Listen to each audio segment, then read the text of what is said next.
Hi, everybody. This is Jeff Kelly, and here is my quick review of the new Pixar movie called Soul. Okay, so Soul dropped this morning on Christmas Day on Disney Plus in 2020, and truth be told, full transparency, I absolutely loved it, and I'm going to admit something up front, though. You know, the director. Pete Docter. He is my favorite director working at Pixar right now. My two favorite Pixar movies in the history of the company are easily Up and Inside Out.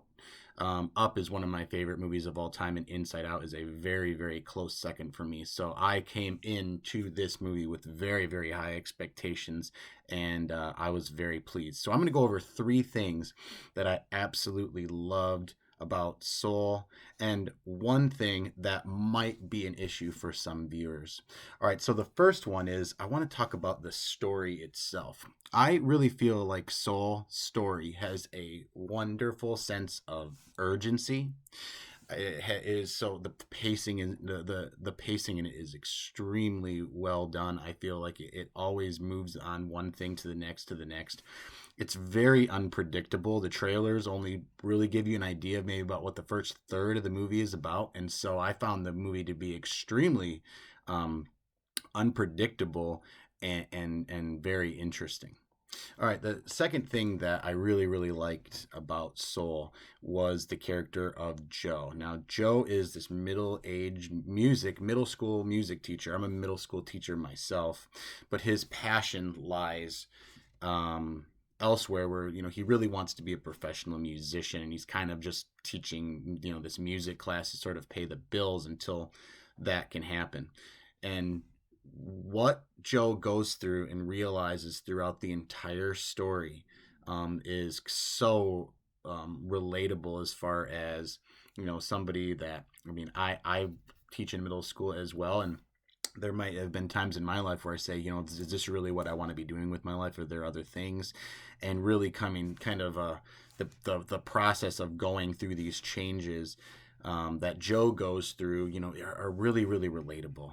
There's another character, 22, who is sort of like the lost soul in the movie, and that character is relatable on a completely other level as far as, why some souls don't feel like life is really worth living, and how and how their surroundings can really bring that kind of attitude on them.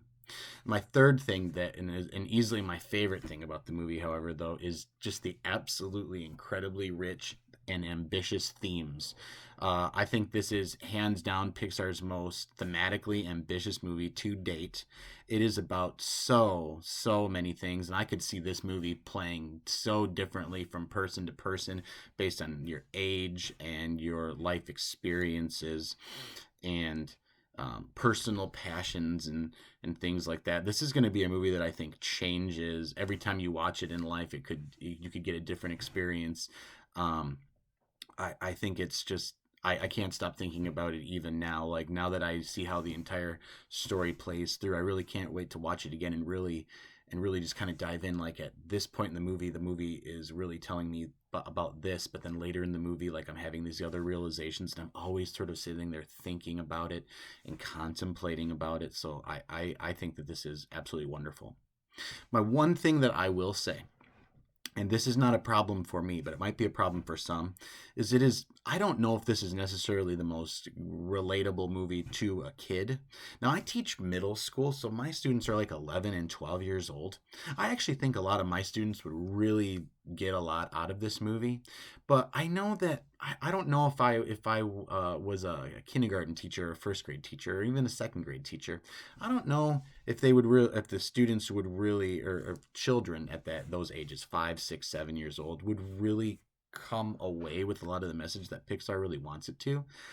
But I really don't think that is necessarily the movie's fault. There's a very specific purpose for this story, and it might just work better for different people at different ages. So really, if you think about it, this is a great family movie altogether, because there are things in it that the kids will like, but I actually think the adults will enjoy some of those jokes. that the kids won't get. But I really think that this is really more of a movie that the adults will enjoy. And then speaking of the comedy, I didn't even mention that it is absolutely, there are parts in it that are absolutely hilarious. There is a New York Knicks joke in it that I belly laughed. And then I'm an English teacher and I love good literature, and there's a George Orwell joke in there too that was almost like specifically geared right towards me. I was like, oh wow, that was great. So I'm gonna be honest with you. Pixar's Soul is one of the best movies that Pixar has ever made.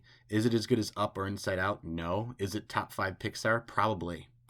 It's probably a top five Pixar movie for me. I'd have to watch it more to really make that sort of distinction. But as if you ask me right now, is it a top five Pixar film? My answer is probably going to be yes. All right. Well, thank you very much for listening and watching my review of Soul. I hope you enjoyed as much as I do, and have a wonderful rest of your day. See you later.